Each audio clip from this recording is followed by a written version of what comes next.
खरं तर आंदोलनकर्त्यांनी इथे पोहोचूच नाहीये याच्यासाठी सरकार, दिल्ली गव्हर्नमेंट आणि पोलीस यांनी अक्षरशः कंबर कसलेली आहे। कारण दिल्लीमधली महत्त्वाची मेट्रो स्टेशन सुद्धा बंद करण्यात आली आहे।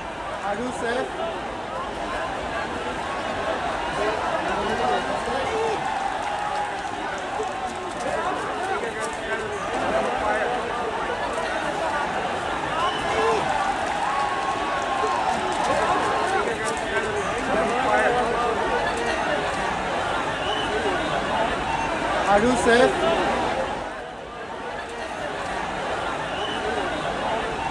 Are you safe?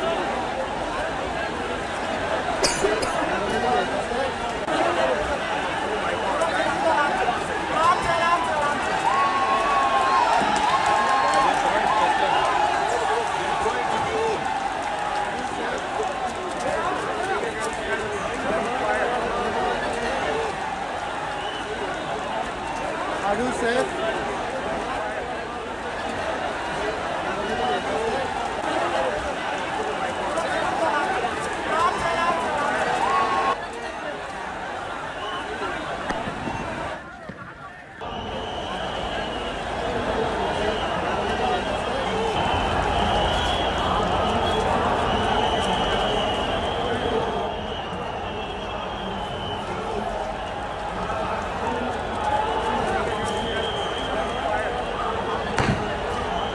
अशा पद्धतीने एकंदरीत चित्र सध्या संसद भवन मार्गावरती असल्याचं पाहायला मिळतंय। मोठ्या प्रमाणावरती हे आंदोलक या परिसरामध्ये दाखल झालेले आहेत आणि याच आंदोलकांचं हे आंदोलन मोडून काढण्यासाठी पोलिसांकडून बळाचा वापर केला जात असल्याचं आपल्याला पाहायला मिळतंय। त्यामुळे ज्या पद्धतीने लोकशाहीमध्ये आंदोलन करणं हा प्रत्येकाचा अधिकार असतो, आंदोलनाला संवादाच्या मार्गाने ते आंदोलन सोडवणं गरजेचं असतं। मात्र अशा पद्धतीने जर जे तरुण आहेत, जे युवक आहेत, जे शिक्षण घेणारी तरुण पिढी आहे त्यांच्यावरती अशा पद्धतीने जर अश्रुधुराचे गोळे टाकले जात असतील तर यातून देशभर एक वेगळा संदेश जाईल आणि यातूनच आंदोलन चिघळण्याची शक्यता सुद्धा निर्माण होते। कॅमेरा पर्सन राजू गौतमसह भरत मोहोळकर, साम टीव्ही न्यूज, जंतर मंतर, नवी दिल्ली।